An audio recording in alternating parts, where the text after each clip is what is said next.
Boa tarde, meninos. Tudo bem com vocês? Sejam bem-vindos a mais uma aula de ciência. Muito bom estarmos aqui. Espero que todos estejam bem, com saúde, e espero que possamos essa tarde ter uma tarde de muita aprendizagem e tudo que vamos falar aqui realmente seja proveitoso para vocês. Bem, vamos começar fazendo a correção do nosso exercício da aula passada. Então, abra aí o seu caderno.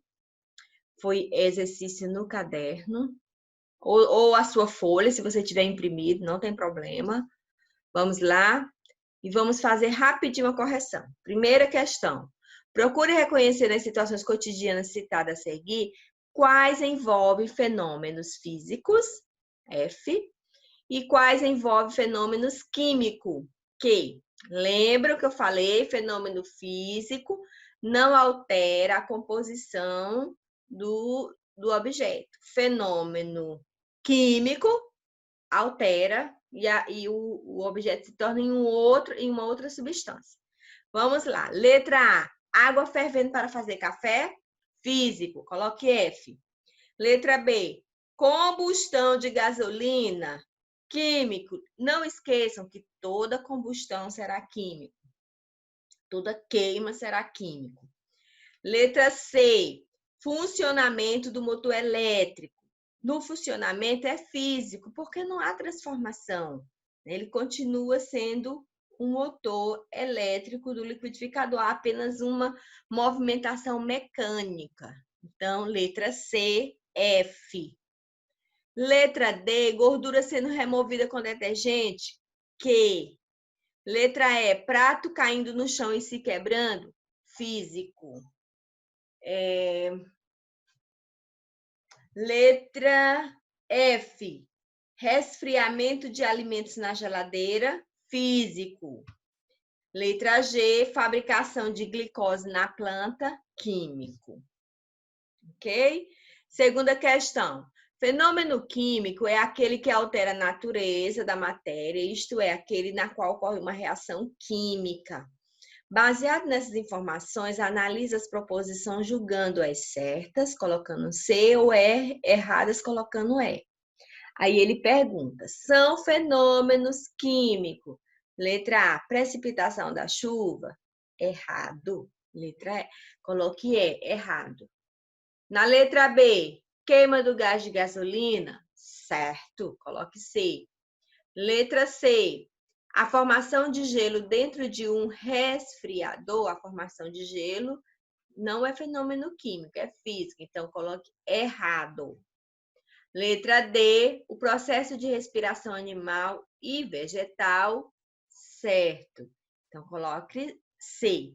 Vou só lhe falar aqui a sequência da segunda questão.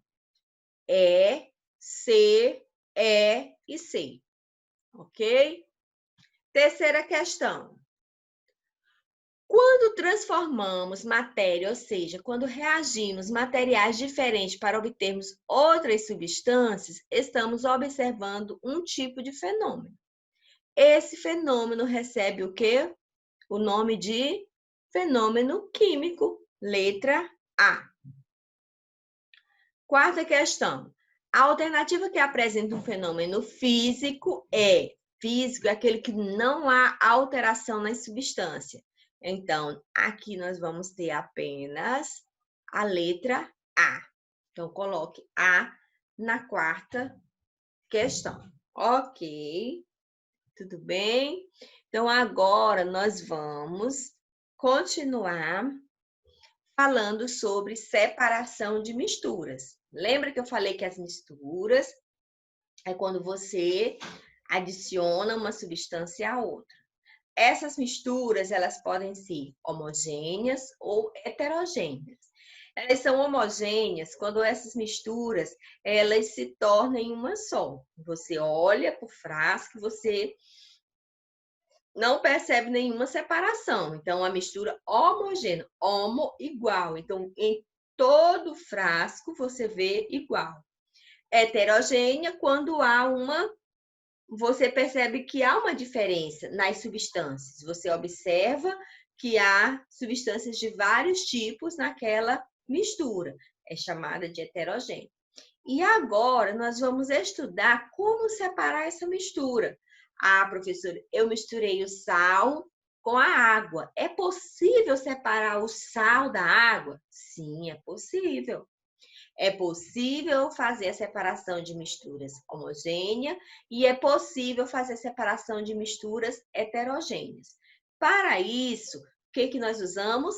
Técnicas. Existem algumas técnicas que vão permitir esta separação.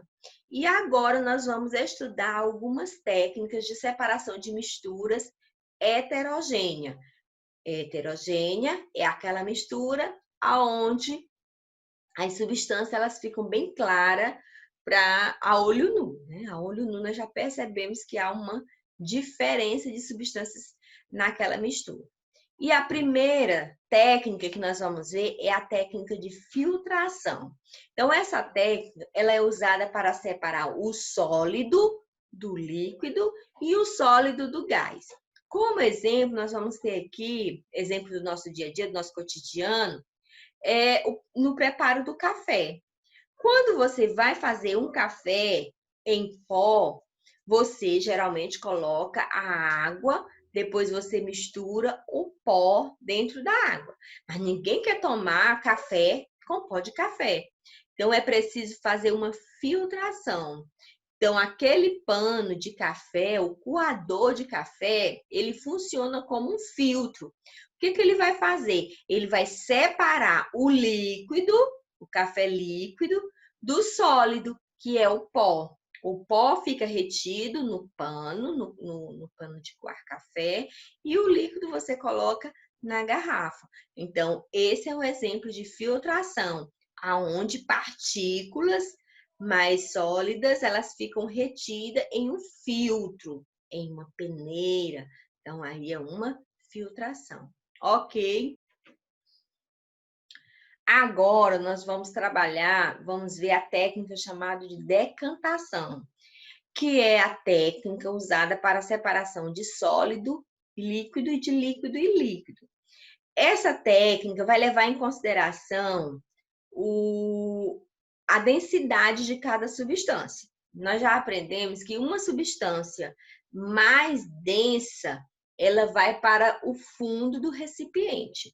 E uma substância menos densa, ela tende a subir. Então, por exemplo, quando eu misturo a água mais a areia, mais o barro, a água ela vai ficar barrenta. Mas se você deixa aquela água em repouso por algum tempo, o que vai acontecer? A areia, ela vai descer para o fundo do recipiente. Então, ali nós dizemos que a areia decantou, que a areia desceu. Por que ela desceu? Porque a areia tem uma densidade maior do que a água. Então, nessa técnica, é possível fazer essa separação. Muitas pessoas, gente, em alguns lugares onde não tem filtro, que é muito tristíssimo, mas isso ainda existe, elas usam esse processo. Elas pegam a água do rio, colocam em recipiente, deixam a água em um certo lugar, e aí depois de algum tempo, aquela água, toda partícula que tinha naquela água, ela vai descer ou vai subir, e aí eles tiram, né, aquela água. Esse foi o processo de decantação. Eles tiram essa água e aí eles usam para algumas atividades do dia a dia. E às vezes pega essa água que passou pelo processo de decantação e passa pelo processo de filtração, e muitas vezes até usam mesmo para usar na cozinha, para fazer comida, para beber. Em alguns lugares, infelizmente, isso ainda acontece. Então, o processo de decantação, no processo de decantação, a separação vai acontecer pela densidade das substâncias. Então, tem substâncias que são mais densas do que as outras. E isso faz com que ela desça, elas se separem. Uma fica na parte inferior e a outra fica na parte superior do líquido. E assim pode-se fazer a separação. Outro processo, outra técnica, é a técnica de levigação. O que essa técnica faz? Ela separa sólidos de sólidos através da passagem de água. Um exemplo comum do nosso dia a dia é quando nós lavamos o arroz. Quando você pega o arroz e aí você coloca água nesse arroz, o que vai acontecer? As partes sólidas, menos densas, elas vão subir. Você pode até fazer isso na sua casa. As partes sólidas, como as escolhas, né? Aquelas pequenas coisinhas que ficam no arroz, elas sobem. E aí você tem como remover. Isso se chama processo de levigação. A ventilação é muito parecido com o processo de levigação, só que a separação acontece através de uma corrente de ar, né? Como, por exemplo, você pega o amendoim está cheio de casquinha. Então, você lança uma corrente de ar, a tendência é aquelas cascas saírem e fica só o amendoim. Aí é chamado processo de ventilação. Então, muito usado também no interior, quando eles estão fazendo a pelagem do arroz, aí para tirar aquela escolha, aquela parte menos densa do arroz, eles usam esse processo de ventilação. Outra separação é chamada de separação magnética. Quem já ouviu falar sobre isso? Com certeza vocês já ouviram falar em magnetismo. Então, magnetismo está relacionado a ímã, não é isso? E essa separação também está relacionada a isso. É a separação entre sólidos, onde um deles pode ser atraído por ímãs. Exemplo, limalha de ferro no enxofre. O enxofre é um pozinho. Se tiver limalha de ferro dentro desse enxofre, a separação deve ser feita através da separação magnética. Pega-se um ímã, coloca-se por cima daquela mistura e aí toda a limalha de ferro vai ser atraída pelo ímã e vai ficar só o enxofre. Assim acontece essa separação. Ok, meninos? Agora nós vamos ver algumas técnicas da separação de misturas homogêneas. Nós vimos as heterogêneas, agora vamos ver a homogênea. Uma das técnicas usada é a evaporação, que é a separação de sólido e líquido. Isso acontece muito nas salinas, quando você quer separar a água do sal. Então, você expõe aquela substância, aquela mistura a uma temperatura alta, e aí, com a elevação da temperatura, a água vai evaporar. A água evaporando toda, vai sobrar o quê? O sal. Então, é um processo de separação e é usado na produção do sal. E o outro processo é o processo chamado de, outra técnica, é a técnica chamada de destilação, que é a separação de sólido e líquido e de líquido e líquido. Por exemplo, coloquei aí quando se mistura o álcool e a água, né? Muito parecido. Quando você mistura o álcool e a água, você nem percebe que tipo de substância tem ali. É possível separar? É possível sim, através do processo chamado de destilação.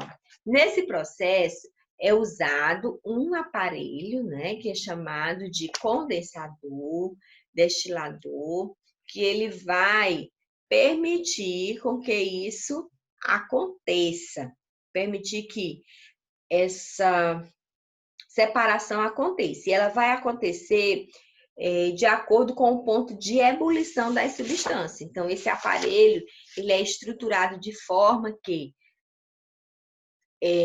a substância que tem o ponto de ebulição menor, que é o ponto de ebulição, gente, quem lembra? O ponto de ebulição é a temperatura que aquela substância ela evapora, ebulição. Então, quem tiver o ponto de ebulição menor vai evaporar primeiro. E aí, quando ele evapora, ele vai para um outro recipiente para sofrer o processo de fusão, para voltar novamente ao estado anterior. E aí, com essa separação, nós temos, com esse processo, nós temos a separação dessas duas substâncias. ou de outras substâncias, né? O importante é vocês entenderem que nessa técnica de destilação, a separação vai acontecer de acordo com o ponto de ebulição, de acordo com a temperatura que aquela substância ela passa para o estado gasoso, ok? Então, meninos, aqui nós encerramos as técnicas de separação de misturas e vou deixar aí uma atividade para vocês. Caso tenham alguma dúvida, coloquem aí no grupo que nós vamos responder. Que Deus abençoe a cada um e até a próxima semana.